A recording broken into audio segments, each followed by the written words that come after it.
Olá, queridos amigos que nos acompanham aqui no canal da Associação Médico Espírita do Brasil, neste trabalho magnífico de conexão das obras da codificação de Allan Kardec, na perspectiva profunda da mentora de Edivaldo Franco, Joana de Ângeles.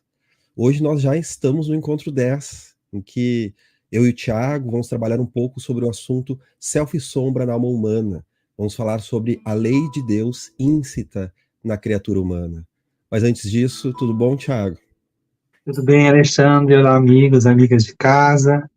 Mais um encontro, mais uma possibilidade de mergulharmos na alma e encontrarmos a Deus. Só que hoje vamos encontrar a Deus por meio de um antagonista, em tese, ou de um duplo outro, né, um espectro negativo que nós chamamos de sombra. Mas aí está Deus também.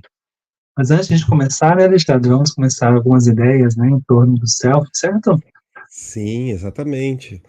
Amigos, a proposta é nós podermos reconhecer a profundidade de Allan Kardec, que já trazia um patamar elevado na compreensão psicológica da alma humana nos seus escritos no Pentateuco, desde o Livro dos Espíritos, até mesmo o tratado psicológico que nós temos no livro O Céu e o Inferno, trabalhando a psicologia do além-túmulo, como se encontrava a configuração psíquica, emocional daqueles seres humanos que estavam já do lado de lá, fazendo um apanhado da própria existência. Então, quando nós falamos de self e sombra, vamos fazer um apanhado aqui, né, meus amigos? Vamos lembrar que nós estamos falando de dois conceitos da psicologia profunda de grande valor. O self, na psicologia de Jung, ele trata-se do centro organizador da psique. Ele representa tanto esse centro organizador como a totalidade da psique, e ele diz respeito a essa capacidade de desenvolvimento humano que trazemos no nosso íntimo. Isso combina muito com o que os espíritos dizem a Kardec. Não por acaso Joana de Ângeles, quando ela utiliza vários conceitos de Jung nas suas avaliações dentro da série psicológica, ela vai explicar que não apenas o self é tudo isso que Jung falou, realmente é aquela semente dentro de nós que nos leva, digamos assim, ao lado sábio do inconsciente, que vai nos auxiliando a nos desenvolvermos, a nos equilibrarmos, a encontrarmos respostas, a termos intuições que vão nos direcionando, às vezes até mesmo passando por sofrimentos e dificuldades, mas que vão nos direcionando a uma versão melhor de nós mesmos. Ela diz que o self é mais do que isso. É o espírito na sua totalidade. É a lei de Deus íncita na criatura humana. E vocês vão lembrar que no nosso primeiro encontro, na aula 1, eu e o Gelson tratamos um pouco disso. Então, o encontro de hoje está conectado à aula número 1. Porque hoje nós vamos ver também luz e sombra na criatura humana. Vamos falar também sobre a sombra, aquele oposto, mas que faz parte de nós. Aqueles nossos lados desconhecidos, que atravancam o nosso caminho, muitas vezes representam a presença do mal dentro da psique humana, representam todos aqueles aspectos que nós temos vergonha, que nos geram culpa, que nós projetamos nos outros e que muitas vezes nos geram temor. Tudo aquilo que ainda não foi bem elaborado dentro de nós, todos esses tipos de conteúdo estão presentes dentro da questão da sombra. E aí a gente vai ver o que Kardec nos traz no capítulo sobre as leis morais, livro 3, capítulo 1 do Livro dos Espíritos, que pode nos auxiliar nesse quesito. Então, Tiago, hoje a gente vai focar mais na sombra, porque nós já viemos falando sobre o self desde o primeiro encontro, mas nós vamos falar das duas coisas. Vamos entrando aí, Tiago, que tu quer comentar, a gente vai trazendo um pouco sobre a sombra e vamos olhando Kardec e Joana ao mesmo tempo. Todos nós, amigos, que encarnamos, né, em meados do século XX, final do século XX, início agora do século XXI, os mais novos, né, nós somos herdeiros das grandes contribuições de almas missionárias no campo das ciências psíquicas. E aqui eu chamo na psicologia, suas escolas, e da psicanálise e as escolas psicoanalíticas.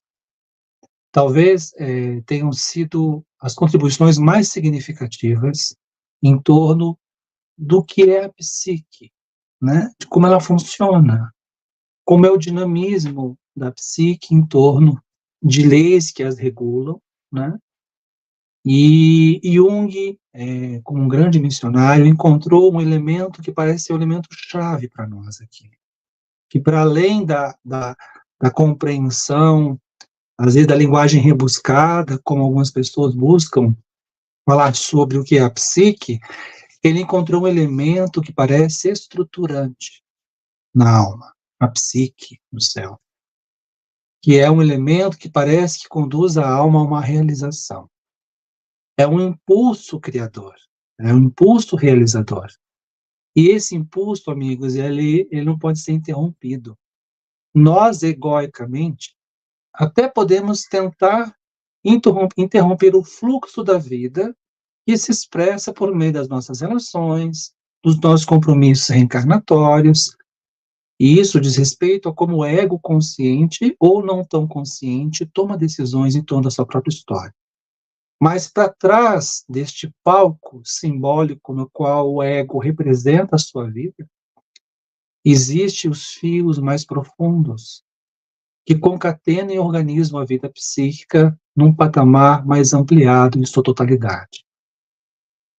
A lei divina, ou lei natural, como compreendemos, né, e que inicia a parte terceira de Livro dos Espíritos, ela já traz elementos, ela traz pródomos para nós, daquilo que organiza não só a vida das constelações do mundo, do universo, mas também a vida microscópica, mas também, amigos, a vida moral, a vida psíquica. Porque se nós trabalhamos uma dimensão da lei divina, que ela regula, né, e organiza a vida material, física, ela também organiza a vida psíquica, ou melhor, a vida moral humana. Então, nós temos uma lei que, de uma maneira, para compreendermos pedagogicamente, ela é dividida em dois campos. Então, na intimidade da tua alma, da minha alma, da alma do Alexandre, da alma do Carlos, querido, que está nos bastidores aqui nos ajudando, né, na transmissão, a lei divina está inscrita, ela está atuante. Por que esse ponto é importante para nós? Porque quando a gente pensa na maneira como o ser humano se relacionou com o divino ao longo da trajetória do curso das religiões, particularmente nas tradições cristãs, nós temos sempre uma exterioridade de como Deus e suas leis e sua vontade se manifestavam na vida humana. A doutrina espírita revoluciona isso, porque traz para nós um protagonismo e nos diz o seguinte: a lei está em ti, ela está atuante agora. Quando nós respiramos, todo o sistema, o aparato fisiológico que responde é regulado por uma lei. Ao mesmo tempo, quando eu penso, quando eu sinto, quando eu amo, quando eu choro, quando eu fujo de responsabilidades, quando eu me nego a experienciar o amor, ou quando eu me entrego à experiência do amor, tudo isso é regulado por uma lei maior, e a lei divina. Ela está na gente. Então, lá no Livro dos Espíritos, que é um cabedal, é um tesouro imensurável para todos aqueles que hoje se debruçam sobre a realidade humana, seja ela psicológica, seja ela sociológica, seja ela antropológica. Temos ali elementos que a seu tempo vão ter que ser desdobrados para mostrar o quilate do que é esse conhecimento. Para nós, hoje, no encontro que discutimos self e a sombra, vamos compreender que movimento é esse que anelam também os conceitos de bem e mal, né? O conceito de luz e sombra, que são condições ou elementos que estruturam e organizam a nossa vida psíquica. Para isso, o que a gente pode falar um pouquinho mais, Alexandre? O que tu acha? É bem importante isso aí, né, Thiago, que tu está trazendo, que essa lei está íncita em nós, o quanto o espiritismo ele tem um papel histórico, como toda revelação, como todo passo, como todo novo status de compreensão da espiritualidade, assim como Cristo foi em relação ao Antigo Testamento e ao Decálogo de Moisés, né, há uma atualização, há uma elaboração maior. E realmente o Espiritismo vem trazer esse bem e mal íncito na alma humana, não que o Cristo já não o tenha trazido, mas os cristãos, nós, cristãos, através daquilo que fizemos em outras encarnações, através dos tempos históricos, naturalmente ficamos muito presos mais à letra do que ao espírito, e por mais que ele falasse no perdão das ofensas, que ele não quer o fim do pecador, mas o fim do pecado, essa palavra que ficou também tão dogmática, o pecado, né, que era um jeito de falar um equívoco, mas que ficou também algo muito pesado ao longo dos séculos, parece que nada disso adiantou, nada disso entrou na alma humana, né? Então nós defendíamos o Cristo, matando todos aqueles que nós acreditávamos inimigos do Cristo. Então é realmente uma psique primitiva, nosso estado de primitividade, ora por ingenuidade, por espíritos menos elaborados, e ora por maldade, porque nós sabemos assim que o mal, filosoficamente, ele não existe.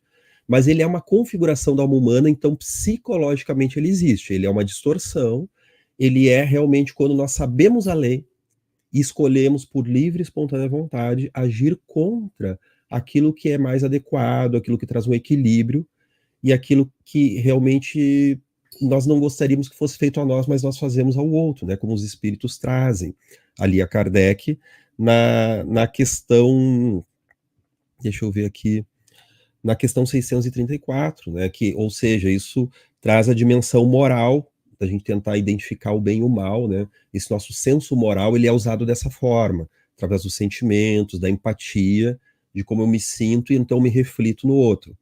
Então, seja pela ingenuidade, como estamos falando, vamos organizar aqui, seja por maldade, nós fomos distorcendo, e daí realmente a tradição judaico-cristã, como se diz, é uma tradição baseada na culpa, no conflito, mas, por incrível que pareça, isso é mais elaborado do que nós tínhamos antes, em termos de psiquismo. Jung trata isso no livro 9/2, o Aion, que é um dos livros mais difíceis de se trabalhar de Jung, em que ele fala que a era do Cristo, ele inicia um novo status de compreensão da humanidade, em que antes bem e mal era uma coisa muito misturada. Nós vamos ver os deuses gregos, eles têm bem e mal, eles são bons de um lado, de repente eles são maus de outro. Os deuses nórdicos, por exemplo, então hoje tem o herói da Marvel, Thor, né? Mas vai ver a mitologia de Thor para ver se ele era tão bonzinho assim. Ele era o herói e ele tinha atitudes malignas o tempo inteiro. A mitologia shintoísta japonesa, nós temos também essa mistura de bem e mal sem critério. A partir do Cristo, a partir do Deus de amor, que não é mais o Deus punitivo, nós temos uma clara distinção entre bem e mal. Não que seja clara para nós. Aí nós estamos patinando, porque realmente nós temos uma tendência a fazer disso uma leitura muito pobre, muito infantil, estanque, né? Aqui tá o bem, aqui tá o mal, não tem mistura. Então, ou eu sou o mal e sou condenado, me perco numa culpa, começo a destruir a mim mesmo, ou então o mal é o outro e eu sou o bom. E aí nós entramos nessa confusão. E o Espiritismo vai trazer que nós somos uma mistura, nós temos luz e sombra, realmente como Cristo já trazia, né? Como Paulo já dizia assim, o bem que eu quero fazer eu não faço, mas o mal que eu não quero, esse eu faço. Já falando dessa dualidade da criatura humana, né? Nós temos uma vontade secreta, nós temos um lado nosso que quer fazer uma coisa, mas o outro não quer. Eu quero emagrecer, como é que eu não consigo? Tem um lado inconsciente que não quer.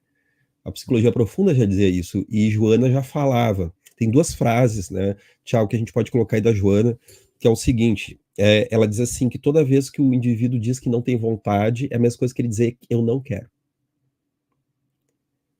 Aí agora a gente rói as unhas, tá, pessoal? Porque a gente vai fazer assim uma série, vai fazer uma lista enorme de quantas vezes a gente já se deparou com isso ao longo de um único dia, talvez, né? De tanto que isso surge no nosso querer, né? Ainda atrapalhado, ainda adoentado. E uma outra frase que eu quero destacar, que ela diz o seguinte, que o ser humano sempre crê, até naquilo que combate. O ato de combater com veemência é uma forma de acreditar, é uma forma de validar aquilo. Então eu faço uma campanha contra algo que eu detesto, e meus amigos, eu respiro aquilo dia e noite. Ah, mas eu detesto a filosofia tal, ou a corrente política X ou Y, ou eu não gosto do materialismo, ou eu não gosto do espiritismo, ou eu não gosto do meu vizinho, ou eu não gosto da minha sogra, do meu cachorro, não importa. Aquilo que a gente se deixa tomar, nós nos ocupamos daquilo, nós respiramos aquilo, e é uma forma de validar aquilo, por mais que seja via oposição. Então, aí se trata um problema de sombra. É um problema de sombra. A sombra do oposto, aquilo de alguma forma nos seduz, e o grande perigo é que a gente começa, como a sombra é um lado nosso desconhecido, vamos pegar um pouco de teoria aqui, é um lado nosso desconhecido, e onde nós não temos habilidade, é muito fácil que ela nos provoque e a gente projete no outro. Então, o Alexandre talvez projete que o lado agressivo vai ser de um vizinho que talvez seja muito agressivo. E não é a questão se o vizinho é ou não agressivo, mas que em meio à barulheira que aquela pessoa faz, eu não olho para minha agressividade. Mas aquele vizinho paranoico, eu vou preparar uma espingarda aqui, vai que ele entra na minha porta, então daqui a pouco eu já tô com uma paranoia terrível, e eu acho que o outro é paranoico. E daqui a pouco eu já nem sei se o outro é mais, né, porque eu começo a agir, e aquilo vai aumentando, e o meu medo vai aumentando, e eu não consigo diferenciar. Então, né, Tiago, isso que tu puxou da questão do cristianismo histórico, acredito que são também algumas das vielas que nós nos perdemos como humanidade nesse processo, como Jung diz, nessa era do cristianismo, desse que ele chama do éon de peixes, o aion de peixes, né, que é o nascimento do Cristo até agora, em transição planetária, preparando para um novo período, Jung fala dessa forma, em que é regido pelos opostos, que o Cristo chega e ele traz essa divisão, mas antes não se tinha, era tudo misturado. Agora tem a divisão e isso gera conflito. E Jung diz que o próximo momento é o momento de conciliação dos opostos, da síntese. Olha como isso casa com Kardec, né? Mas vamos lá. Muito bem, amigo. O que é importante, eu acho, compartilhar com os nossos amigos é um ponto que a gente sabe que quando nós compreendemos o espírito na condição humana, né, e ele aflora nele uma capacidade que nós chamamos de consciência moral da vida. Jung, ao tratar sobre por que acontece um processo de separação ou de polarização, né, na estrutura da psique humana, ele afirma que a ascendência, a chegada de relações baseadas em alguma dimensão que envolva ética, valor, né, e cultura, isso faz com que, em algum momento, as questões passam a ser, de fato, julgadas como boas ou más. Mas é uma compreensão de cognição da experiência humana em que os próprios filósofos, né, gregos já traziam uma dimensão dessas dualidades, que é uma compreensão que apenas a condição humana é capaz de elaborar em mais complexidade, de alto, baixo, esquerda, direita, né? Dimensões de polos ou dualidades que se opõem em opostos, mas que passam a organizar a vida de compreensão espacial e relacional e de organização da experiência humana. E isso se torna mais complexo. Quando nós chegamos na experiência humana, no sentido moral, o que acontece é que não mais viveremos como, né, animais, isto é, regulados apenas pelos instintos. Chega a condições novas pelo pensamento, pelo raciocínio, em que a vida passa a ser organizada de outras maneiras. Isso, amigos, por excelência, é a construção da experiência psicológica.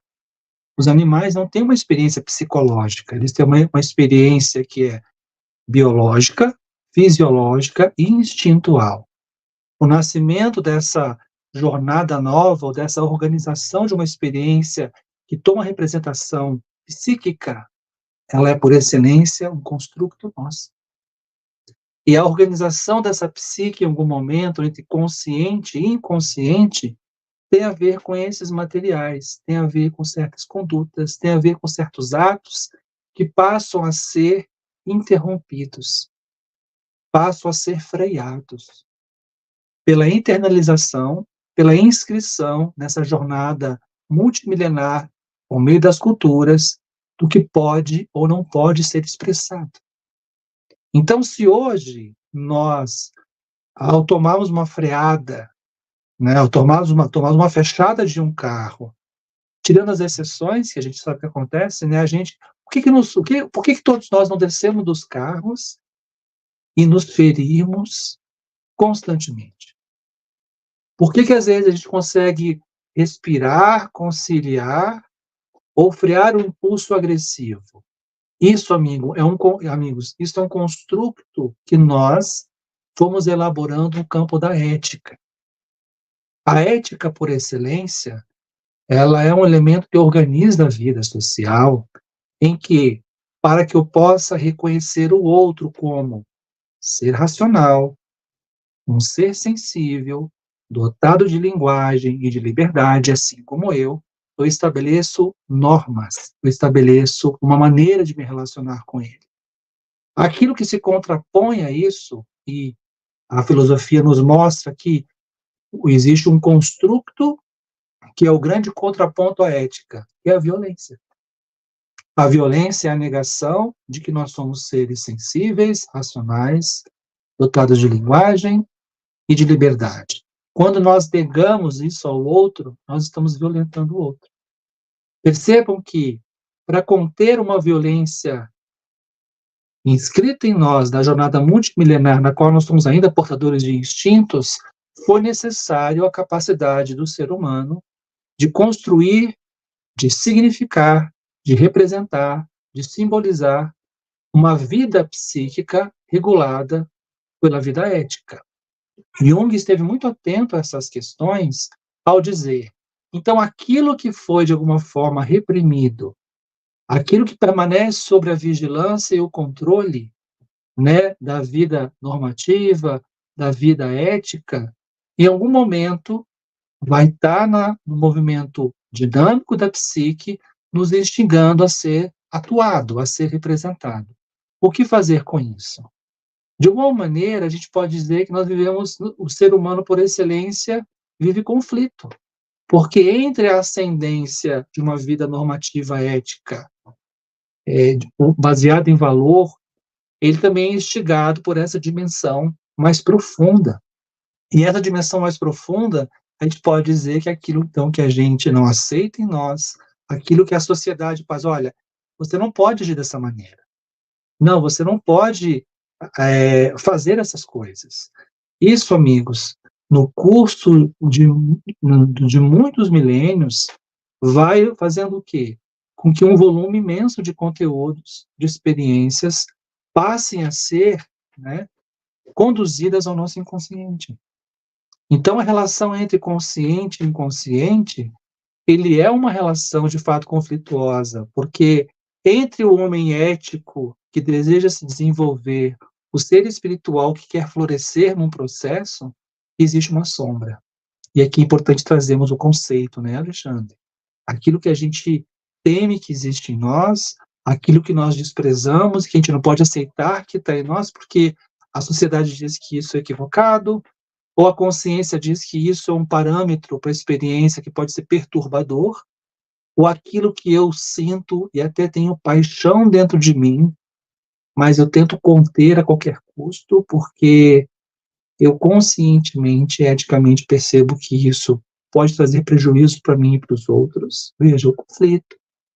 Mas existe uma relação entre o que isso que eu tento conter ou que eu não admito que existe em mim, o que é mais difícil, porque nem aceitar eu aceito, mostra a dificuldade que é nos relacionarmos com a sombra.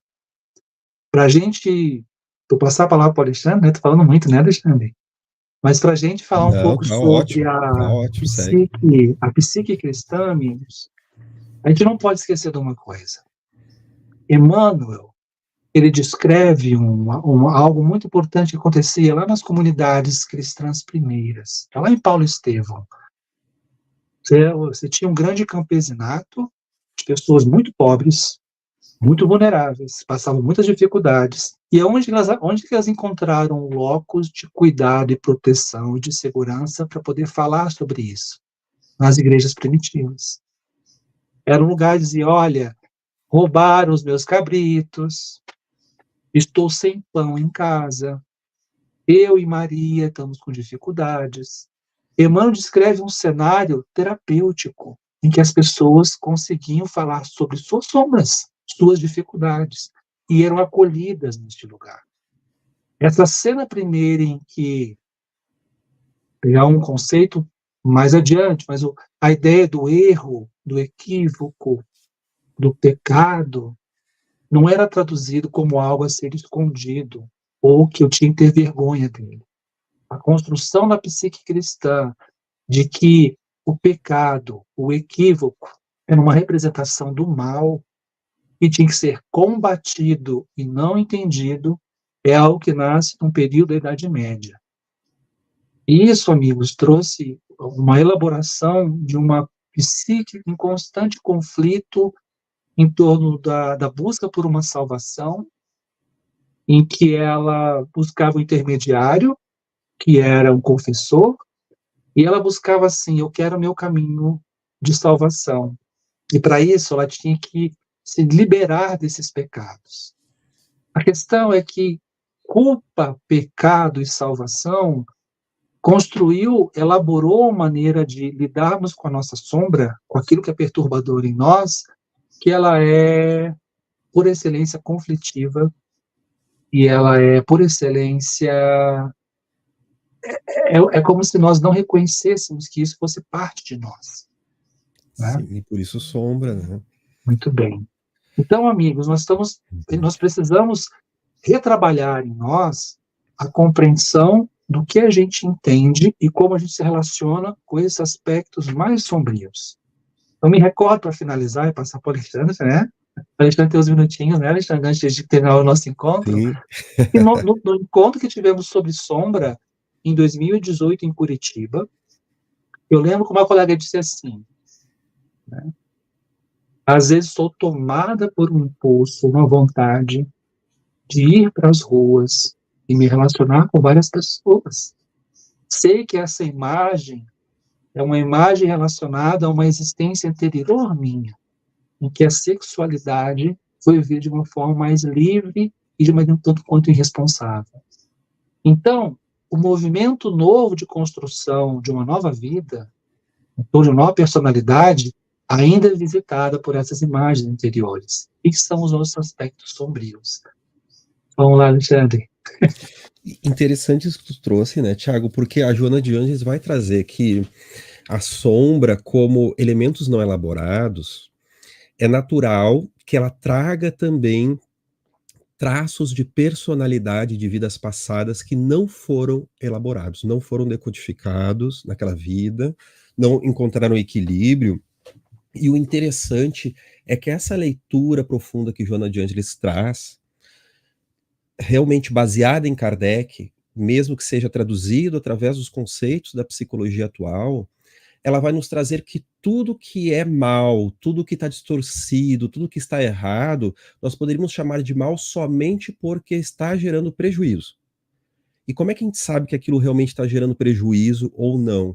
Através do resultado que gera no campo emocional, moral do espírito, na lei de causa e efeito, no sentido que aquilo vai gerar uma distonia vibratória. Como é que eu sei, né, Thiago, que se eu tiver relação, daqui a pouco, uma relação de sexualidade sadia e outra que daqui a pouco seja atrapalhada, como é que eu vou saber o que é bom, o que é mal? Quando é que uma coisa é boa ou é má? Vai depender muito do que se expressou ali, porque às vezes pode ser uma experiência pobre, não é que está errado, não é que a pessoa não tem livre-arbítrio, a pessoa tem um livre-arbítrio. Mas daqui a pouco, para o grau evolutivo que ela tem, ela vai gerar uma série de frustrações emocionais, porque ela não obteve aquele consolo, aquele equilíbrio que ela gostaria, e ela lidou com um magnetismo e com vibrações que mais lhe atrapalharam do que trouxeram aquela benesse que ela estava procurando. Mas não é que procurar a benesse é ruim, é muito bom, é o self que nos leva a buscar o equilíbrio, a paz e uma completude, mas daqui a pouco a nossa forma atrapalhada de buscar essa completude, ela gera um mal, um desequilíbrio, né? Então, muitas vezes, esses resquícios de vidas passadas, o que nos constitui a sombra, né? Então, às vezes, nós temos sujeitos muito bondosos, pacienciosos, mas que foram verdadeiros ditadores em vidas passadas. E aquilo está sendo encarnação por encarnação sendo elaborado, né? Nós não temos lá o caso de Jesus Gonçalves, que foi aquele poeta espírita no início do século XX, que era poeta brilhante, médium e leproso. E a lepra dele foi um mecanismo expiatório de resgate, porque ele, em vidas passadas ele tinha sido alarico, né? Que invadiu Roma, colocando fogo na cidade no século V, né? Então, Santo Agostinho conversou com ele, tentando demovê-lo de invadir Roma. Ele ficou impressionado com Santo Agostinho, ficou tocado, invadiu mesmo assim, tocou fogo em tudo. Ele só poupou os templos cristãos, olha só o grau de maldade. E ele foi o cardeal Richelieu, que na França do Rei Sol, ele gerou muitas guerras, era um dos homens mais poderosos daquele tempo, o cardeal Richelieu, né? Não por acaso ele é o vilão dos Três Mosqueteiros, e se ele é o vilão, acho que não é por acaso também, né? No livro de Alexandre Dumas. E ele reencarna no Brasil, e ele pede para passar pela lepra. E ele trabalha hoje na espiritualidade, é um espírito aí que já atuou junto a Divaldo, junto a diversos médiuns, e que carrega muito a luz junto a ele, né? Mas nós podemos entender que o antigo conquistador, há muitas vidas, estava vindo do inconsciente profundo para ser elaborado, e muitas vidas ele não deu conta. Ele vinha com uma tarefa de conter o seu impulso e utilizar sua capacidade de governança, de poder, muitas vezes até mesmo militar, estratégico, para direcionar a coletividade para o bem, mas ele falhou tantas vezes na sua missão pessoal e junto à coletividade que ele necessitou da lepra como uma trava, né? Então nós vemos aí o que é o bem, o que é o mal, né? Sabe que tu estava falando de Emmanuel, Thiago, eu lembrei de uma passagem assim que o Emmanuel fala que o ato da confissão auricular, né, que as pessoas vão na igreja, falam as suas questões, que isso foi se deteriorando muito, porque ficou um ritual de, olha, eu falo tudo agora, não tenho mais nada com isso, é só fazer o que foi dito, né? Mas que originalmente, no cristianismo primitivo, isso veio como uma forma de confessar a sombra, para que nós não venhamos a cair nos velhos mecanismos de escamotear. Então, a partir do momento que a coletividade sabe, isso me auxilia a não cair naquilo, eu assumo, e no momento que eu assumo, eu passo a integrar. Não é, pessoal, que nós vamos sair por aí agora contando para todo mundo os nossos desequilíbrios, as nossas questões, e aí a gente vai perder o senso do que é melhor eu trabalhar no coletivo e o que é melhor eu trabalhar na intimidade, né? Nós temos essas duas polaridades. Mas o que eu quero trazer aqui é justamente esse ponto terapêutico, né, Thiago, que tu colocastes, até porque eu acho que a gente tem um problema filosófico milenar aí para lidar. O primeiro é deixar o like, mandar para as pessoas, né? A gente esqueceu de falar isso no início, né? Então deixe seu like. Às vezes eu fico imaginando, né? A gente fica pedindo isso, né, Thiago? Às vezes eu fico imaginando que Jesus, então, no Sermão do Monte, ele disse: bem-aventurados os humildes. E se você gostou disso, deixe seu like e se inscreva no canal. Então vejamos como nós estamos já, né, tão fazendo parte do espírito da época, né? Mas brincadeiras à parte, tá, pessoal? Eu acho que a gente tem um problema bastante sério aí, que Kardec faz perguntas bastante interessantes aqui para os espíritos, que é o seguinte: bom, a evolução espiritual se dá através do bem e da observância da lei de Deus. E aí, o que é o bem? O bem de um país que está em guerra com o outro, cada um tem o seu bem, cada um tem o seu ponto de vista. De um partido contrário ao outro, o bem sou eu, o mal é o outro, né? E nós sabemos que a ética e a moral, ela diz respeito a um determinado contexto histórico, geográfico, um contexto de tempo. O que é bom hoje no Brasil em 2024, com certeza é muito diferente do que era bom no Brasil em 1600. No Brasil colonial, por exemplo, escravocrata. Então são outros conceitos, uma outra moral, uma outra cultura, e que nós temos que buscar discernir. E aí, como é que a gente faz com isso? O que os espíritos, o que Joana de Anjos nos traz para tentar lidar com essa pegadinha do destino, que é um dos temas filosóficos bastante debatidos, é um dos grandes temas da filosofia desde a antiguidade, né? Interessante. Essa pergunta, sabia, Alexandre, que é uma pergunta que eu me fazia há muito tempo, quando comecei a doutrina espírita, de como compreender exatamente esses conceitos. E eu te digo que na minha simplória experiência, né, de vida e aquilo que eu consegui aos pouquinhos reunir e conseguir entender em torno do que é a vivência do bem, eu tomo como referência algo que a própria Joana de Ângeles escreveu no capítulo 1º da obra Desperte, Seja Feliz, em que ela fala no capítulo 1º, o homem Jesus, em que ela diz que nós, apesar do texto evangélico, não conseguimos entender a grandeza desse espírito. O registro histórico, as histórias, os momentos em que ele esteve conosco e que foram mantidos textualmente para a humanidade não dão conta disso. E que não nos basta, de forma equivocada, querer imitar Jesus. Cada alma tem o seu percurso, cada alma está num momento da sua jornada, mas há uma inspiração nessa imagem. E é interessante que ela nos pede, ao final do capítulo, que ela fala sobre esse homem que ainda é tão difícil compreendermos a grandeza dele, como de fato chegarmos a ele, em que ela nos sugere uma aproximação com a realidade de quem ele é. Como é que eu posso me aproximar da realidade de um outro espírito? Eu fiquei tanto tempo nessa passagem, sabia, Alexandre? Tanto tempo que eu fui entender que nos aproximarmos de uma experiência, da realidade de alma de Jesus, por exemplo, tem a ver da maneira como eu consigo entender, sentir e viver a experiência como ele viveu. É a ideia de que uma aproximação vivencial, experiencial, a partir, né, de um ethos cristão, porque nós escolhemos um ethos cristão. Nós escolhemos uma organização da nossa vida a partir de certos valores que nos são muito caros. E, curiosamente, esses valores, representados, por exemplo, no Sermão da Montanha, nas Bem-aventuranças, parecem apontar para um caminho, um mapa de representação da forma como eu me relaciono comigo mesmo e da forma como me relaciono com o outro. Por exemplo, a primeira bem-aventurança que Kardec escolheu foi bem-aventurados os humildes. Se eu não for capaz de entender quem eu sou, se eu não for capaz de reconhecer as minhas possibilidades, mas também reconhecer a minha sombra, os meus desafios, as minhas dificuldades, eu não tenho uma base a partir da qual eu possa construir a minha jornada. Né? Porque se eu não conheço a minha sombra, e na sombra, amigos, também estão as nossas possibilidades desconhecidas. Não é só o negativo daquilo que ficou, que está reprimido. Há aquilo que não foi descoberto, não foi vivido ainda. E esse potencial a ser descoberto, se eu não tenho noção, não estou buscando o que eu sou de fato, é muito difícil viver uma vida mais consciente. Né? Até onde eu consigo ir, até onde eu não consigo ir. Eu não superestimo, nem subestimo a mim mesmo. Eu sou humilde. Eu reconheço o lugar em que eu me encontro. Esse movimento interior se reflete na minha relação com o outro. Porque eu passo a reconhecer que o outro também está numa condição em que ele está buscando realizar-se. Essa é a base comum.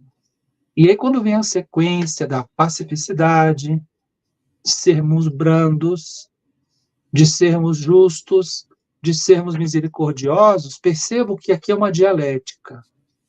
Eu sou capaz de me perdoar e de ter misericórdia por mim mesmo, ou eu deixo a sombra, negativamente às vezes, minar a mim mesmo. Quando eu me autodeprecio, eu não valho nada. Quando eu tenho falta de autoconfiança, eu não confio em mim mesmo. Somos Eu estou péssimos muito companheiros para pequeno. nós, né? Tenho medo do sucesso. Toda vez que a gente se deprecia, ou mantém uma conduta de autodepreciação, quando a gente não consegue cuidar da gente mesmo, quando a gente não consegue ter misericórdia e brandura com nós mesmos, é muito difícil conseguirmos elaborar isso dialeticamente na relação com o outro. Então, perceba, o Evangelho, nas bem-aventuranças, traz representações da vida ética comigo para mim mesmo e comigo para a coletividade. Então, Jesus, no seu evangelho, estão falando da intimidade da alma e também estão falando da vida de relação com o outro. Isso mostra, e eu, pelo menos assim, eu entendo assim, que quando eu penso na lei divina, né, constelada e elaborada a partir de uma perspectiva da linguagem da proposta evangélica cristã, está representada nessas máximas, né, de cuidado mútuo, de cuidado de mim mesmo, de uma afetividade que é verdadeira, mas não violenta o outro, não violenta a mim mesmo. É claro que para esse princípio poder ser mais lúcido e mais consciente, nós necessariamente temos que reconhecer, tá? Porque em algum momento isso foi apartado da historicidade psíquica cristã de que o mal é fora.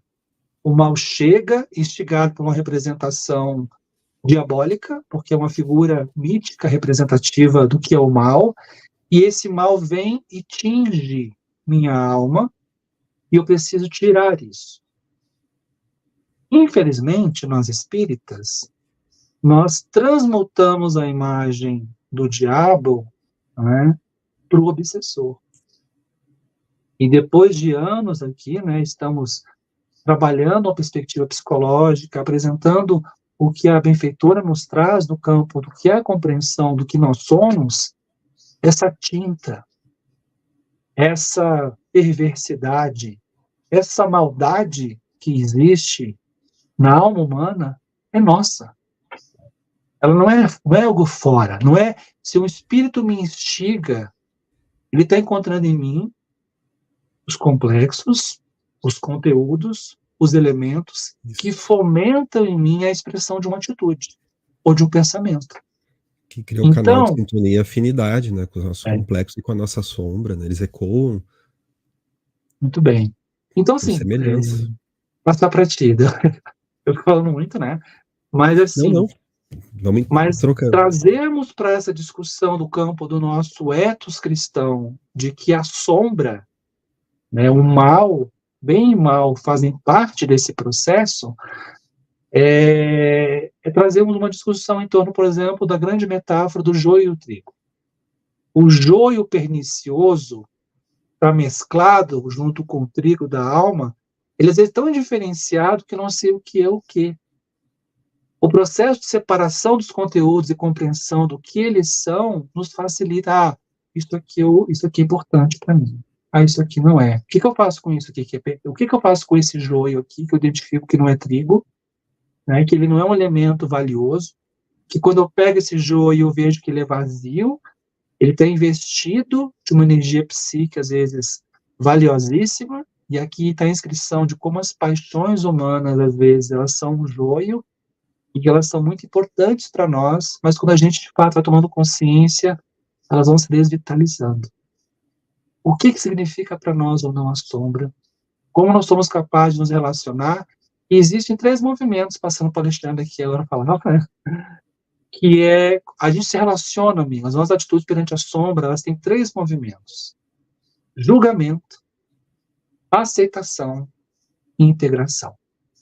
Normalmente o julgamento tende a manter a sombra como uma inimiga da alma. Só que o inimigo, como fala Jesus na passagem evangélica, se tu tem algum problema com o teu adversário, com o teu inimigo, vai estar com ele, vá se relacionar com ele, busque o entendimento.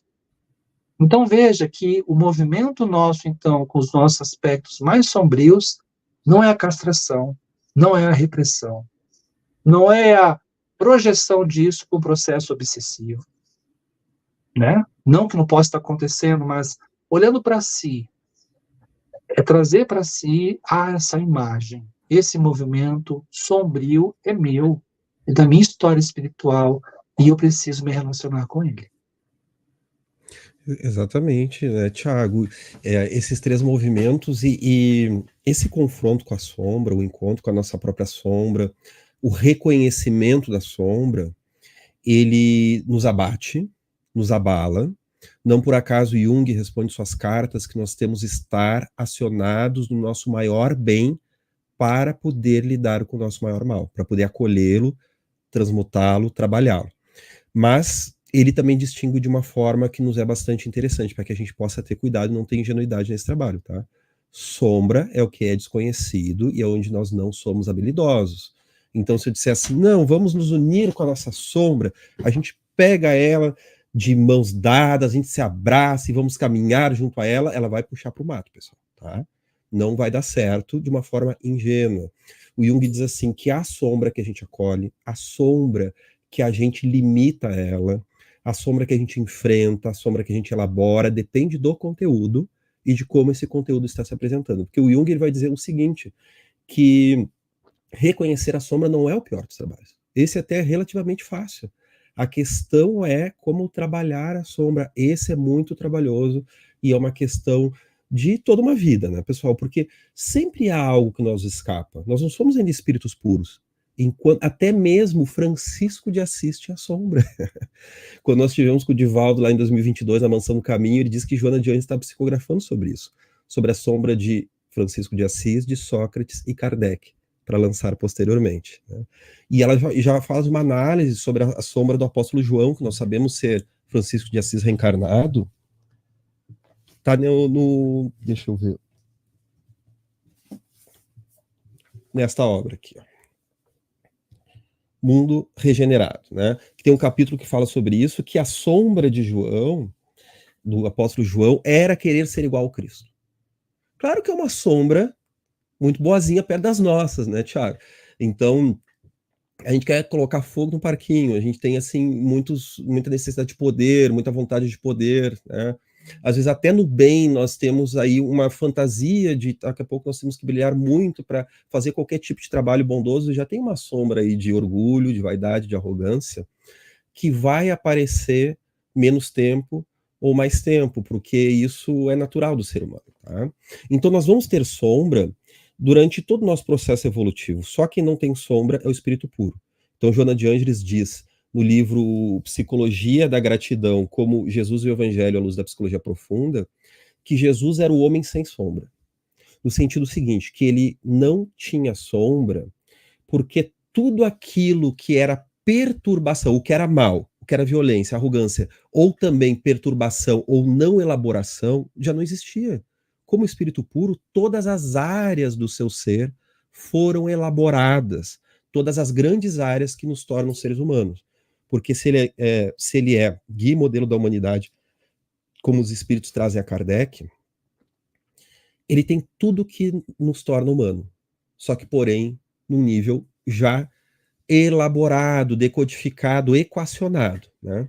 Então ele não tinha sombra. A única sombra que ele teria é a sombra arquetípica, que é o registro. O que é o arquétipo? O arquétipo é a categoria, complexo ou conteúdo. Então, se ele tinha sombra arquetípica, ele tinha gravado na alma dele o que é a experiência do mal. Porque se ele não tivesse a sombra arquetípica, Joana nos diz que ele seria incapaz de reconhecer a sombra, ao reconhecer o mal, melhor falando, ao vê-la, né? A sombra mais tenebrosa que é a sombra do mal, né? Nem toda sombra é mal, como nós falamos aí. E eu achei uma coisa interessante, Thiago, que tu trouxe, tô achando o pessoal muito quieto aqui no chat, ninguém fez pergunta até agora, né? Mas colocaram alguns comentários interessantes, mas tem gente que diz que botou até caipirinha no Santo Grau em outras vidas aqui, tô vendo que o pessoal tá bem inspirado, né? Mas vão colocando as perguntas, pessoal. Mas eu achei interessante que tu falou aí de um processo, de técnicas, de lidar com essa sombra, de lidar com o problema do bem e do mal, né? Então, como buscar o bem? Então, tu falou de cuidados, de reconhecer o outro, reconhecer a si, que tem muito a ver com o que os espíritos trazem a Kardec. Então, duas coisinhas aí, né? Vai me interrompendo, tá, Tiago? Fica bem à vontade. O pessoal do chat também, tá? Tem duas coisinhas que eu gostaria de destacar aí. A primeira é que justamente, como é que a gente vai falar do bem e do mal se isso é relativo? E como é que Kardec pode falar em evolução moral, então, se a moral é circunscrita a um local, a um ambiente, a um contexto? Ele inaugura a noção de que nós temos uma dimensão moral, uma dimensão que calcula essas coisas, uma dimensão que vai estar criando como a Joana de Ângeles chama, um senso de equilíbrio. Então, melhor do que nós termos uma regra que uma atitude é boa e outra é má, o mais importante é um senso, porque a atitude às vezes é uma coisa muito externa.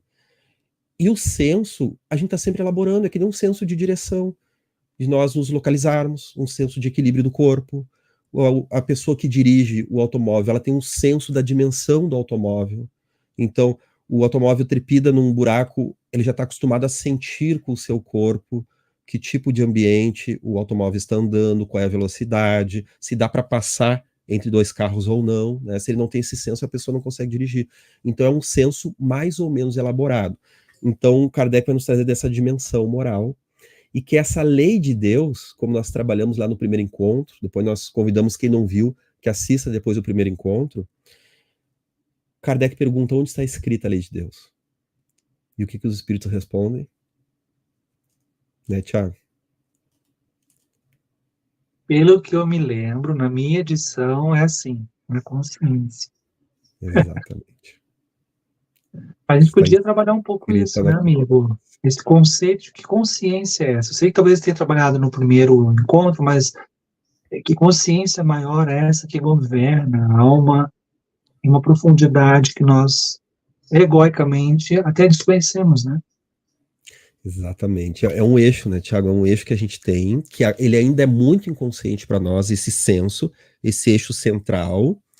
Ele só vai ser totalmente consciente quando nós formos espíritos puros, porque esse senso ele já vai ter se realizado, e ele é o self, então, essa lei de Deus escrita dentro de nós. A consciência é o psiquismo como um todo, na linguagem, tá? Não é a consciência da psicologia, que tem consciente e inconsciente. É o psiquismo como um todo, nessa união, né? Então está gravado dentro de nós, tem tudo a ver com o self de Jung. E aí está esse bem e mal. Como é que o meu perispírito sabe que se eu esgoelar alguém nessa vida, ou dar-lhe de comer, como é que numa outra vida eu vou vir com uma virtude ou eu vou vir com uma culpa gravada em mim que eu posso até manifestar uma doença no corpo físico? Como é que o perispírito sabe que esgoelar é bom ou é ruim? Tem essa lei de Deus, que talvez nós não tenhamos ainda conscientizado como um todo, né? E eu quero ouvir isso que tu falou agora, Tiago, apenas trazendo assim 4 pontos que os espíritos trazem na questão 634.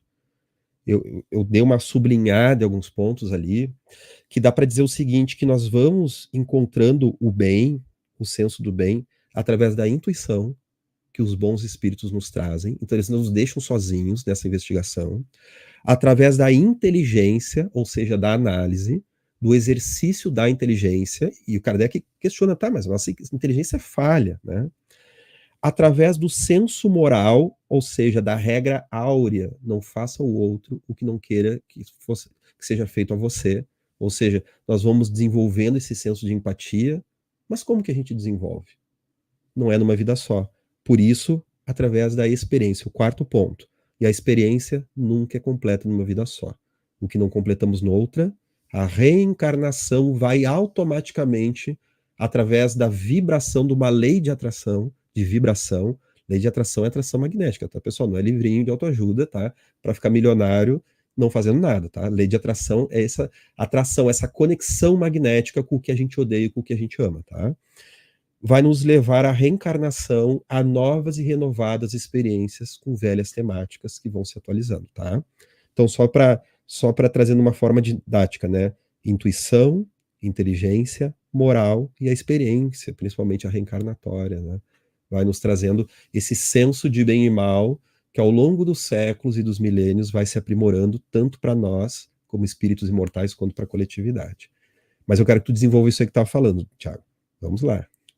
É importante nós pensarmos numa consciência de ego que vai se desenvolvendo, né, desde a aurora da humanidade, né, o conceito do século XIX da horda primitiva, né, esse primeiro agrupamento humano que nasce ali, né, na aurora da humanidade, e está experimentando que é ter uma consciência em torno de si, ainda muito próximo, né, do reino animal, mas já numa condição de experimentação nova.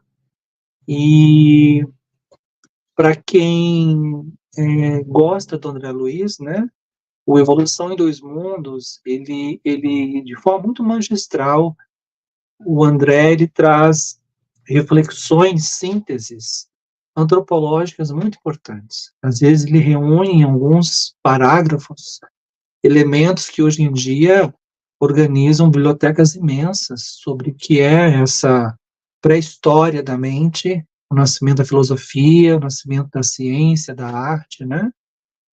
Que é algo muito característico da experiência humana, mas o que me chama a atenção em André tem a ver com isso. Ele descreve em um dado momento do Evolução em Dois Mundos aquela mãe que está numa caverna e protegendo, né, os seus rebentos das intempéries, e ela passa a compreender que é necessário proteger aquele espaço e proteger a prole. Que ser ferida é algo que a coloca em risco a sua prole, e ela precisa começar a modular como vai ser essa experimentação de relação com o outro, que precisa, em algum momento, ser mediada por outros instrumentos para além da força e da violência. Amigos, essa síntese que eu estou dizendo para vocês aqui, nós estamos falando de uma psique que precisa de milhares e milhares e milhares de anos para chegar a essa compreensão. Não é algo de uma vida para outra. Sedimentar na psique a representação de simbolizar uma ideia de uma lei que nos governa interiormente, que freia o impulso, isso é multimilenar. Mas sabe como é que o André chama isso? Nascia ali a noção de direito. Eu tenho direito a viver, o outro também. Eu tenho direito a ser protegido, o outro também. E isso nasce da experiência áspera da vida, que inclusive envolve dor e sofrimento, né? E aí a consciência vai aos poucos compreendendo, vai se elaborando no campo individual e coletivo, mas parece que existe um impulso, para além disso, na nossa interioridade, que parece que governa esses caminhos. Eu tenho uma amiga paraibana que ela resume, sabe, Alexandre, de forma sublime o que é a lei divina inscrita na sua consciência maior de alma, de self, na totalidade, que nos orienta. Ela diz assim: quer você não queira, quer você não queira, vai acontecer. E sabe o que vai acontecer, amigos? A individuação. A alma vai ser impulsionada a ter que progredir. A alma vai ser instigada pelas circunstâncias e experiências que ela se realize. Não há como parar isso.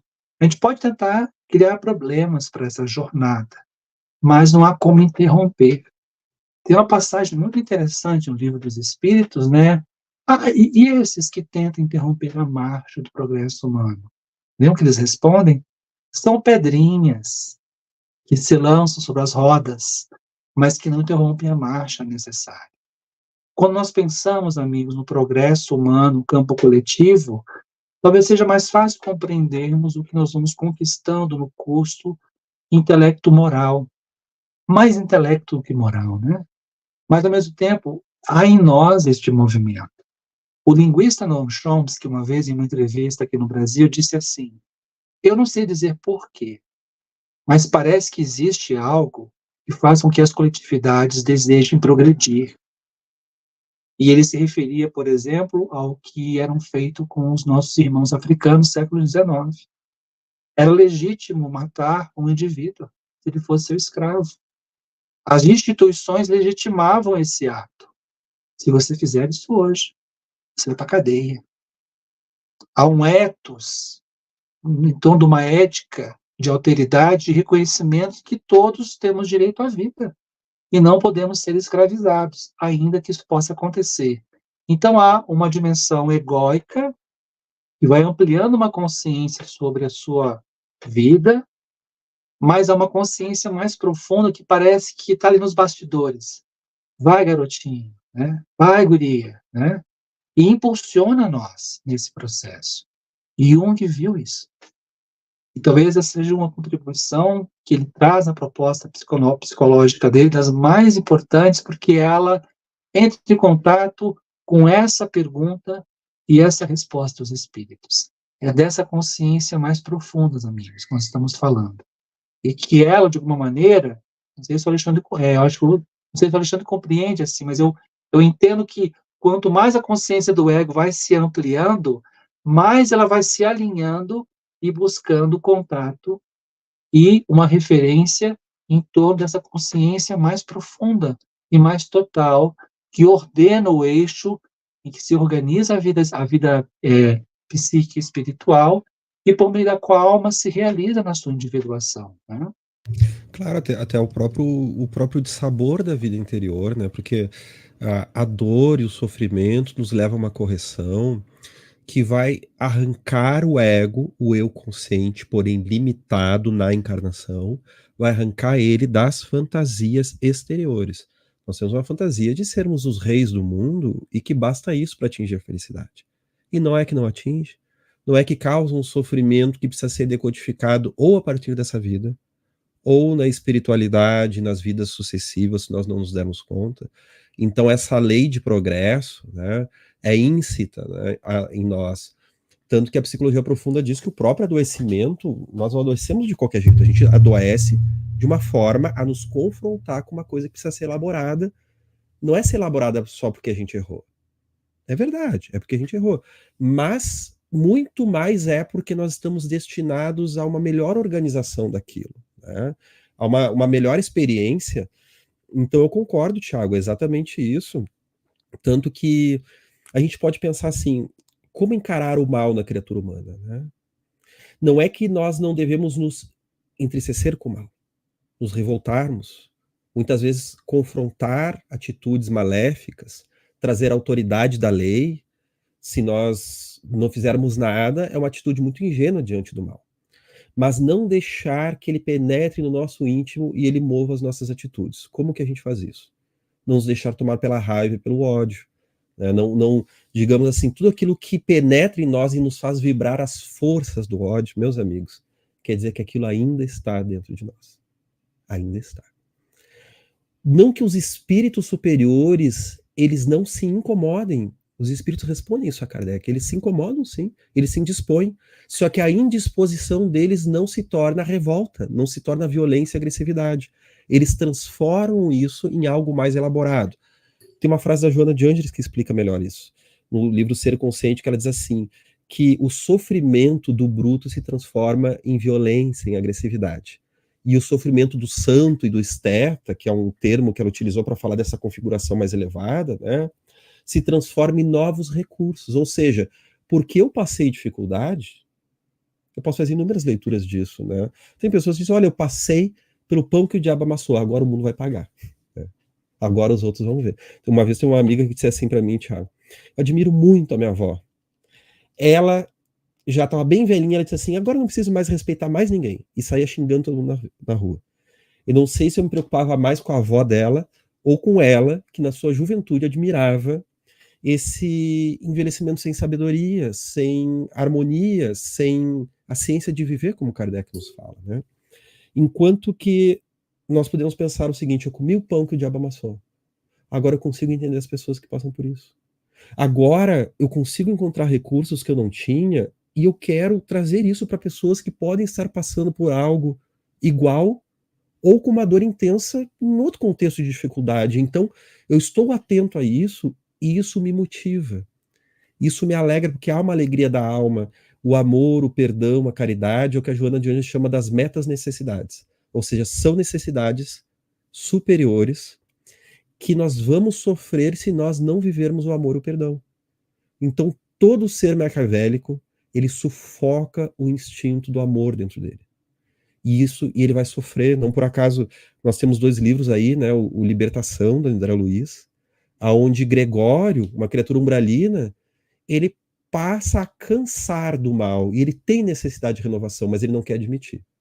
E nós temos também no livro Sexo e Obsessão, do espírito Manuel Filomeno de Miranda, o caso do Marquês de Sade, que é um literato muito famoso no nosso mundo materializado, né?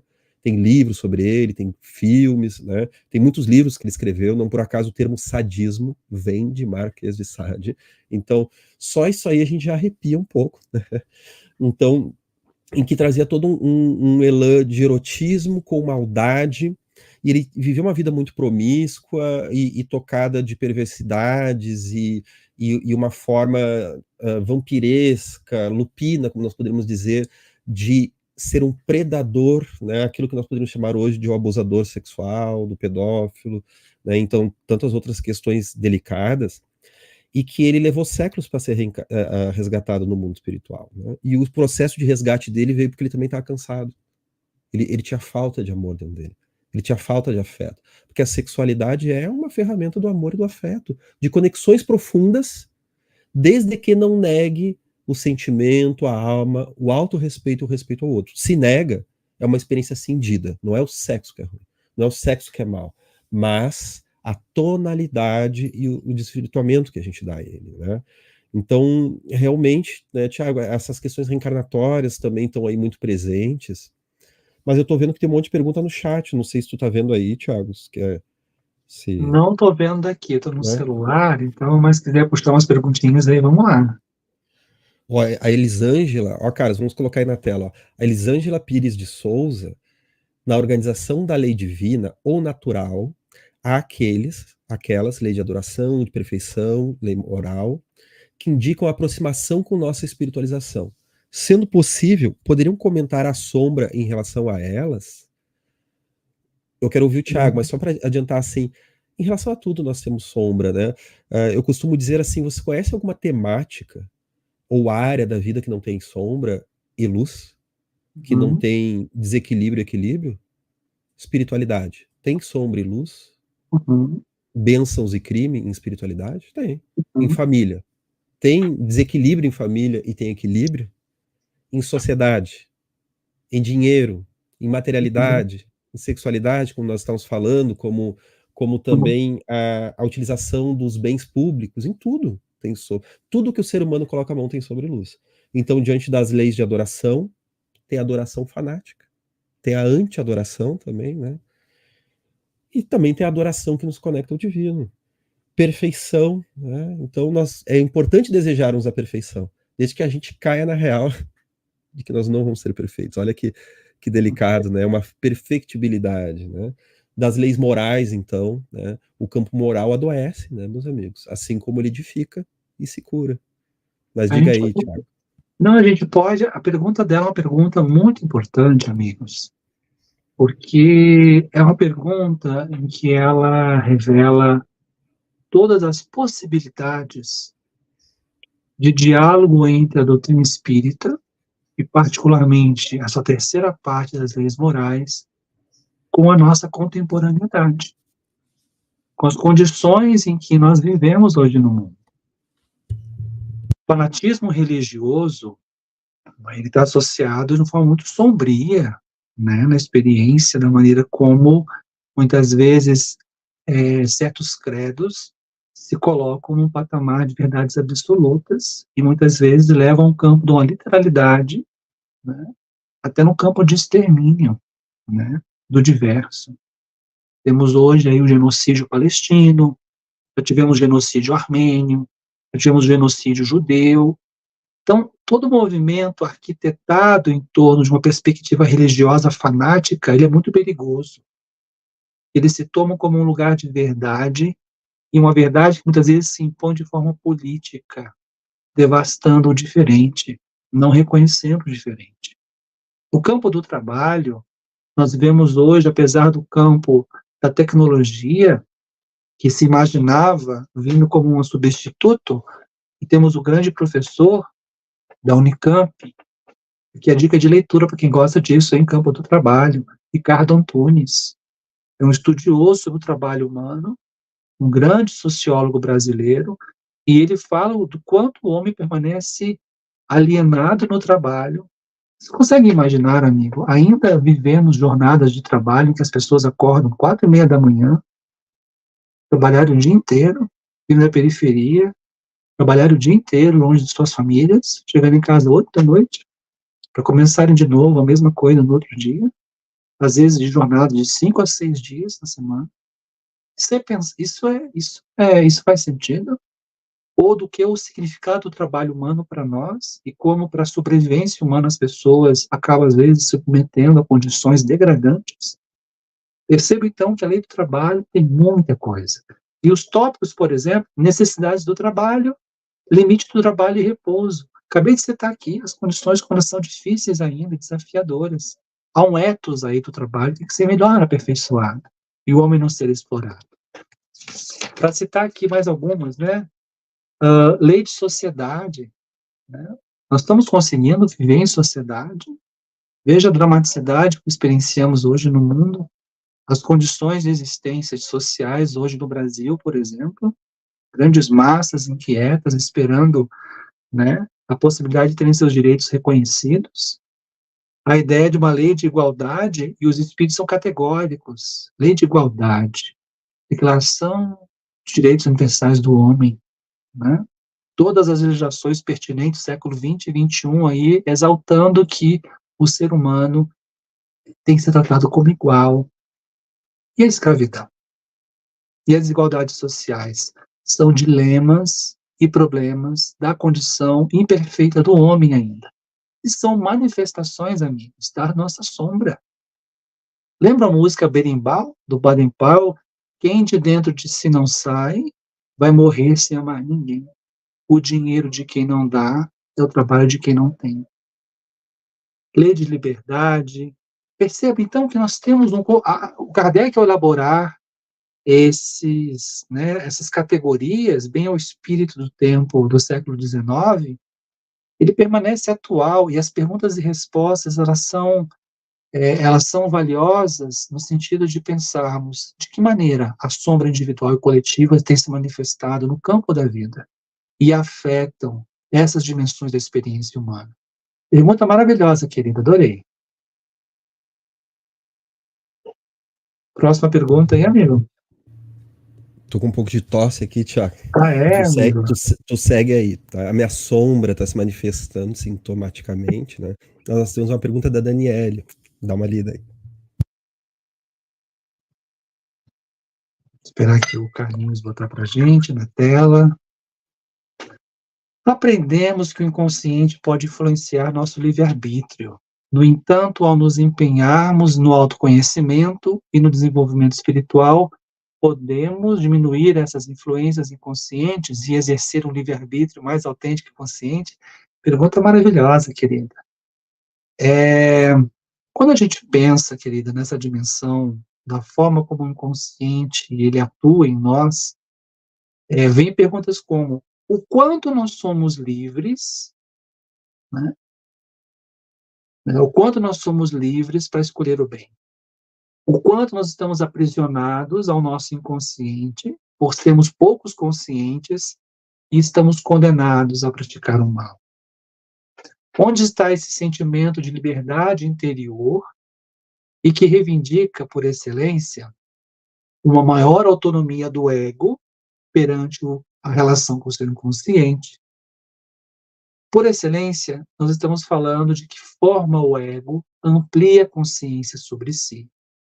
A forma como ele se relaciona com o nosso inconsciente, o nosso inconsciente, para que possa existir individuação, para que possa existir ação ética e possa encontrarmos significados do que nos acontece. No manejo, sabe, dos nossos aspectos mais sombrios que habitam a nossa psique, o nosso inconsciente, ele tem uma ação de fato que pode nos levar a uma traição. A nossa consciência diz assim: devo agir assim. Mas o inconsciente, quando pouco conhecido, tem força energética, né, perante a consciência de tomar-lhe e de guiar a conduta. Para quem acha que, como disse muito bem o Alexandre, né, nós não devemos subestimar, amigos, o nosso inconsciente e a nossa sombra. Porque, olha só, amigos, nós estamos falando de milhares de encarnações, milhares e milhares e milhares e milhares e milhares, elevado a milhares de experiências.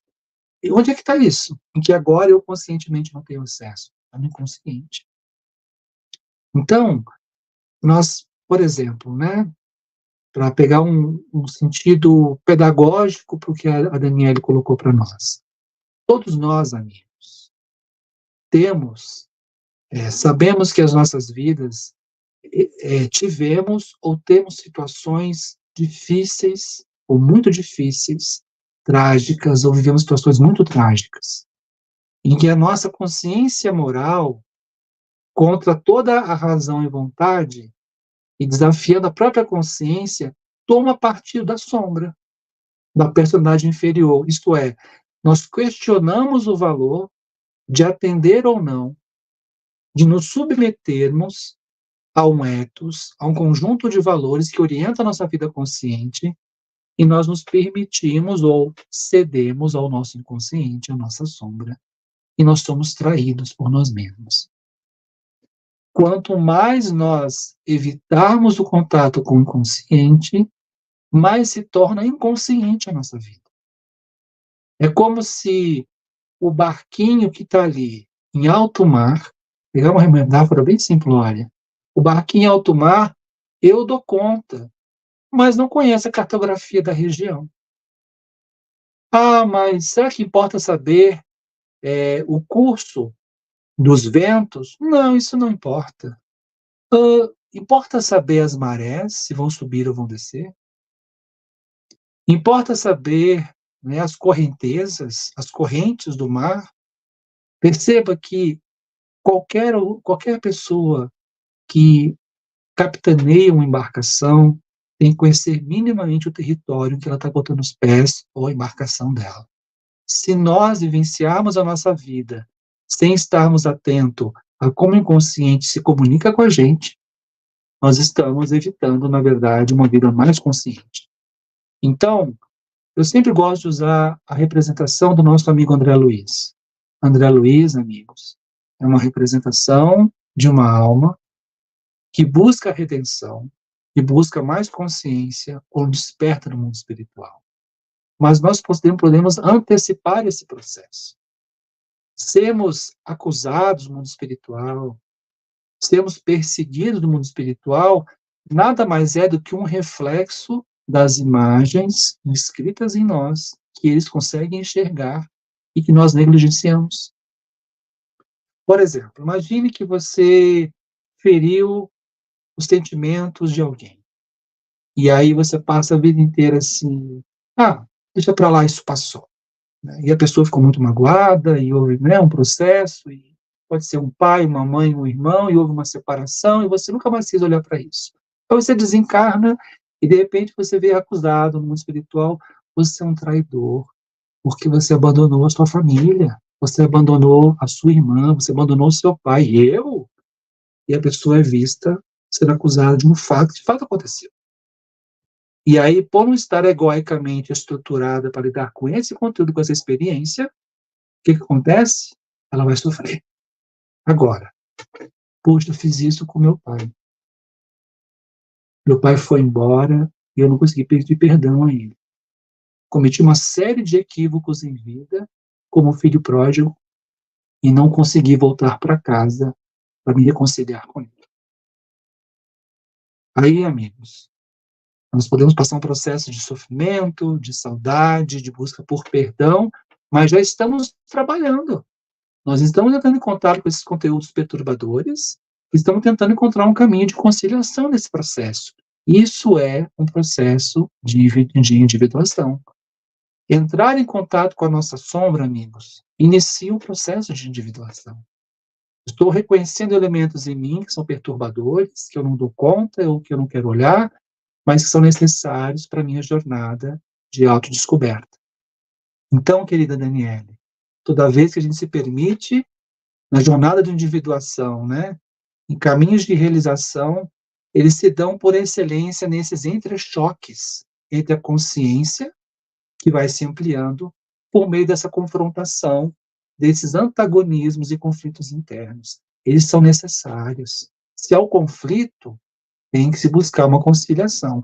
Eu gosto muito, amigos, da passagem evangélica em que Jesus está com os discípulos, observando as pessoas depositando ali a sua contribuição, né, a sua oferta a Deus, e ele diz assim: antes de você ir adorar a Deus, ou antes de você, espírita, querer desdobrar as potências do seu eu superior, do seu self superior, vá atrás do teu irmão, do teu adversário. Antes de você querer conhecer o céu, tem que ter a coragem de mergulhar no inferno. E todos nós temos nossos infernos interiores. Todo mundo aqui que está junto aqui agora nesse encontro, amigos, sabe onde dói na vida. Ou é em relacionamentos, que comumente é um ponto sensível da nossa experiência, jornada de alma, né? São conflitos diversos, mas cada um sabe onde dói. E se dói aí nesse ponto, vamos começar a tentar entender o que é esse processo, para que nós não sejamos surpreendidos num futuro em que necessariamente, como André Luiz, precisaremos prestar contas à própria consciência. Não é ao mentor espiritual, é a si próprio. Então, veja, ampliar a consciência, ampliar a relação com o inconsciente, problematizar e estabelecer contato, não o julgamento que afasta, mas o contato da relação de eu preciso olhar para a minha sombra, eu preciso olhar para isso. Uma vez eu li um relato clínico que me chamou a atenção, isso está no livro, em que o analista, depois de alguns encontros, percebeu que a vontade do paciente era verbalizar o seguinte: eu tinha vontade de matar o meu pai, também o ódio que eu sinto por ele, mas o paciente não conseguia, isto é, ele estava ainda numa dificuldade de entrar em contato com a própria sombra, que era o ódio pelo pai. E o limite dele era essa representação, eu queria matar, eu queria extinguir essa pessoa da minha vida, tamanho mal que ele fez para mim. O analista relata nesse relato clínico que depois de muito tempo, muito tempo, o cliente verbalizou isso. Eu tinha vontade de matar meu pai. Depois de ir abrindo as questões e entrar em contato com essa dor, com esse ódio, ele conseguiu romper certas amarras da cultura, né, das normas, e conseguiu falar sobre isso. E isso foi muito importante para ele. Então, veja que nós temos esse grande desafio. E aí, Alexandre, conseguiu acalmar aí a sombra aí, cara? A sombra tá pegando fogo, como a gente diz, né, Thiago. Mas essa noção é muito positiva, né, no sentido que, como Sócrates diz, né, "Só sei que nada sei", nós assumirmos a sombra em nós, não quer dizer, então, nos identificarmos com ela. "Ah, então quer dizer que eu tenho uma sombra terrível, que eu tenho vontade de xingar minha vizinha, é isso? Então eu vou lá", né. Isso não é, isso aí é uma identificação com a sombra, é muito perigoso esse processo, né, ele leva ao contrário da individuação, ele deteriora as capacidades do ser, e a gente vem num processo reencarnatório, de certa forma é um trabalho com a sombra, né, que é lidar aquilo que nós falimos em outras vidas, e lidar com aquilo que não está bem elaborado.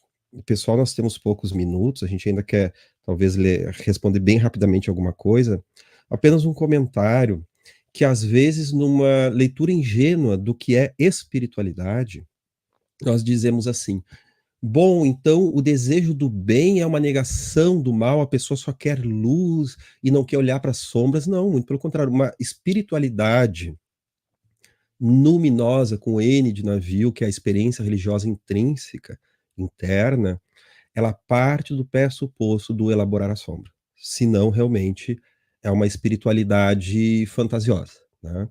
Não por acaso os espíritos de luz têm um comprometimento profundo em mergulhar no umbral. Quanto mais elevado o espírito, mais ele faz esse trabalho de resgate, como o próprio Bezerra de Menezes, que após a última encarnação, ele foi convidado a deixar a Terra para um plano superior, que é o nível de Maria de Nazaré, né. Então, digamos assim, que o rapaz é bem elaborado, né. E ele não quis. Ele pediu mais tempo para estar aqui atuando espiritualmente no Brasil, porque por amor a todos que aqui nos encontramos. Porque ele não conseguia suportar, imaginar quantos de nós estamos muito nas trevas ainda, né, meus amigos. Então, toda essa bondade dele, é claro que ele iria se alegrar, nós podemos imaginar que ele não tinha desejo e vontade de estar na dimensão de Maria de Nazaré, nessa vibração, nessas colônias espirituais, nessas dimensões espirituais mais elaboradas, é claro que sim, há uma sintonia, há uma festa na alma dele que já vibra nessa dimensão. Mas ele prefere ainda ficar em meio às dores do mundo, dores que ou a gente foge ou a gente acusa. Quando a gente vê as dores do mundo, ou é para tentar negar aquilo e correr a todo custo, ou ir para a briga, ir para o conflito, acusar, né? E nós estamos numa época que se fala muito do perigo de um novo conflito mundial terrível, né? O que mostra o nosso desejo de poder, a nossa vaidade, a nossa primitividade, lembrando que Joana ratifica Jung, né, que diz que o contrário do amor não é o ódio, é o desejo de poder. Desejo de poder não é poder, assim, né? Porque agora nós temos o poder de usar o microfone, né? O poder é natural da vida, mas o desejo de poder, que é o que dá sentido para mim, é a busca de poder. Isso é o contrário do amor. Ele vem pela falta do amor, né? E ele pode ser equiparado a uma dimensão do mal, realmente, né? Então esse mal ainda não elaborado, que quantos espíritos ainda vibram nisso, e no momento de transição planetária, tudo vem à tona. Inúmeros assuntos, inúmeros aspectos da humanidade coletiva vêm à tona para ser elaborado. Então nós vamos ser provocados. Aos espíritas, não, todo ser humano. Porque somos espíritos, né? Em um estado de evolução, mergulhados na matéria, que é um confronto com a sombra. E a Joana diz assim, né? Que no nosso caminho é necessário passar por todas as experiências, experimentar dificuldades e acertos, sofrer perseguições e ser eleito, porque tudo isso faz parte da constituição arquetípica da evolução, e ninguém pode vivenciar um estágio sem passar pelo outro. Olha só, sofrer perseguições e ser eleito, tudo isso são experiências que nos auxiliam.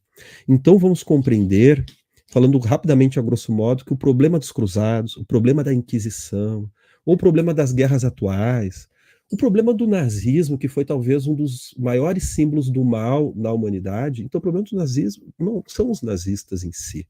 O problema do nazismo não é somente o preconceito racial, não é só mesmo, não é somente o antisionismo.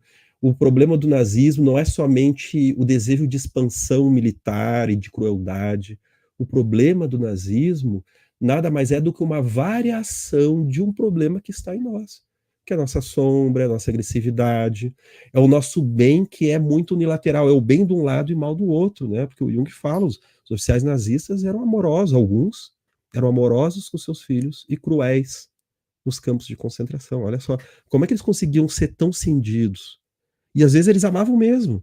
Claro que não, talvez não fosse aquele amor elaborado, que não havia uma completude aí, mas já era um tipo de dedicação afetiva, né?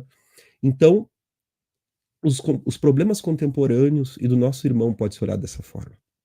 Eu acho que dá para fazer uma pergunta muito rápida aqui, né, Tiago, porque ficaram algumas perguntas que ficaram para trás. A Paula, ela diz aqui, ó, eu tenho um questionamento interno que volta e meia aparece. Se somos uma parte de Deus, se nossa essência final, essa consciência que não ainda, essa consciência que não ainda temos total entendimento, é pura, de onde viria essa sombra que encontramos quando encarnados? É que Bom, essa parte de Deus não foi integrada é, ainda, né, Tiago? exatamente. A gente não pode confundir o fato, o que não sei o que ela quer dizer com pura, né?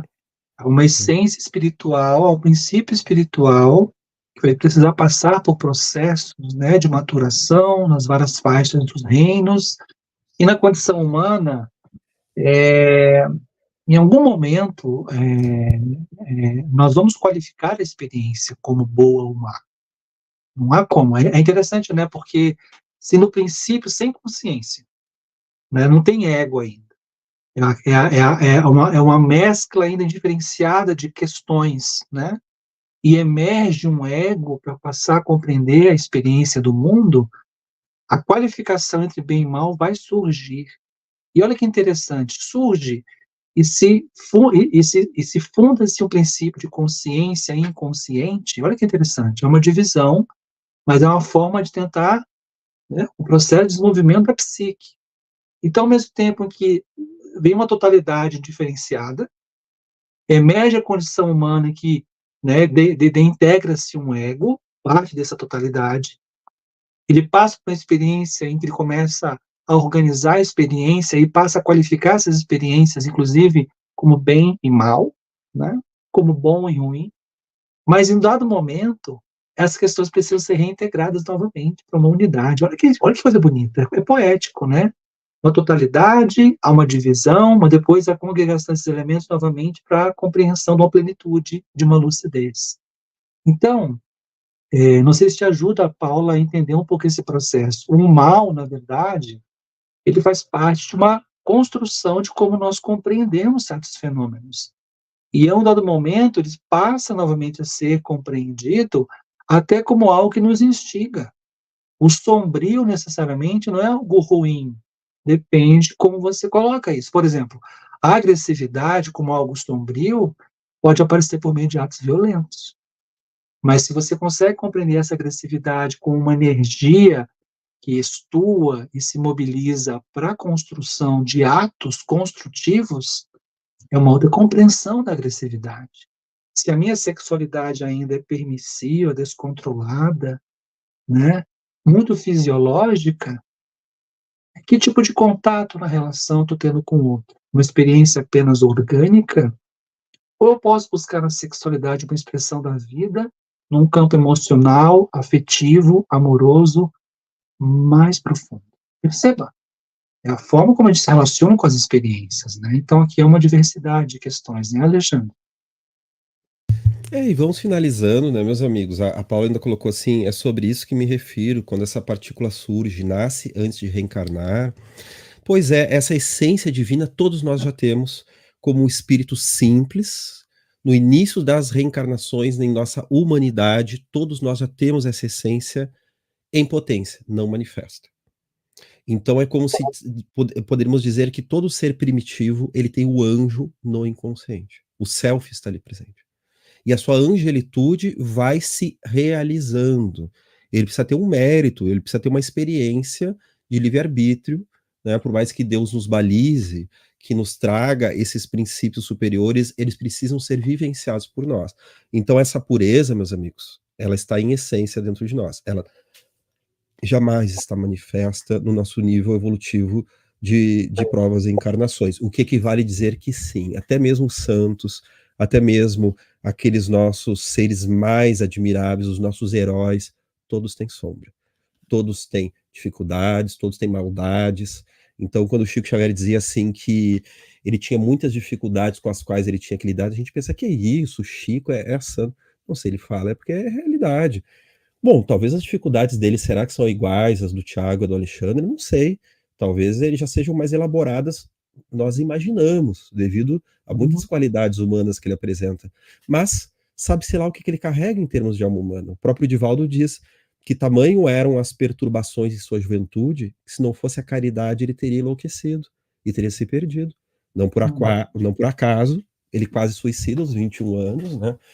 Realmente preso em desilusões e também impactado por obsessões, como também por registros de vidas passadas dele, né? Mas ele se elabora, e ele diz assim que ele tem que ter um cuidado porque ele está velhinho e mesmo assim está num processo que qualquer um pode se equivocar até mesmo na última hora. A vida na Terra é um grande desafio, meus amigos. Mas a ideia é que nós não nos escandalizemos com a sombra. Toda vez que nós vermos aquilo que nós acreditamos ser o mal, vamos imaginar que há luz ali, mesmo que seja enterrada, meus amigos. Aqueles vilões da humanidade atual, um dia serão os construtores da paz. E nós vamos ser aqueles que nos lembramos de ter jogado pedra neles, ou de ter lamentado a loucura coletiva de que faziam parte, e que talvez nós façamos parte também, né? Desejando que eles possam elaborar-se o quanto antes, porque dia virá, seja nessa vida ou em outra, né?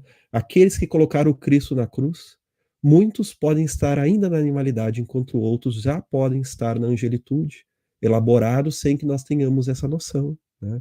Já estão mais elaborados, já estão. Às vezes eu penso onde que está o antigo marido de Joana de Antes, quando ela foi Joana de Cusa, na época do Cristo, que era aquele homem violento. Será que ele já não é um sujeito elaborado, um sujeito mais evoluído, né? São muitas hipóteses, meus amigos, mas que é um convite a termos coragem dessa integração entre bem e mal dentro de nós, porque o trabalho do self sobre a nossa consciência vai nos levar a esse confronto, a esse enfrentamento, e não há realmente bondade e equilíbrio sem trabalharmos essas questões. Os espíritos superiores estão aqui nos inspirando para que nós também, à nossa vez, tenhamos esse proveito dessa encarnação. Meus queridos amigos, nós sentimos deixar aqui esse momento, interromper esse estudo, ficaram algumas perguntas para trás, né, Tiago? Mas incentivamos as pessoas a buscarem suas respostas. Lembrando, então, que o nosso próximo encontro se dará daqui a 2 semanas, às 18 horas, aqui no canal Damo Brasil, no dia 17 de agosto, e o tema será Infância, Complexo Materno e Paterno. Olha só que tema interessante, hein? Meus amigos, lembrem de deixar o like, se inscrever no canal, enviar para outras pessoas essa live, se acharem que realmente é um conteúdo que vai adicionar alguém, né? Acreditamos que sim, né, Tiago? Pelo menos demos o nosso melhor aqui com o auxílio da espiritualidade maior. Então, Tiago, quer trazer mais alguma palavrinha ao nosso público? A nossa alma, amigos, se revela nas nossas relações. O outro, as circunstâncias, nos trazem elementos que nos instigam, inclusive à revelação das nossas próprias sombras. Então, se eu me considero muito bom, vamos ver se essa bondade aparece nas relações. Eu sou uma pessoa sem preconceitos. Observe sua relação perante os grupos sociais. Eu sou uma pessoa justa, paciente. Toda vez que a gente se coloca numa posição virtuosa, ela tem que ser experimentada e testada no campo da relação.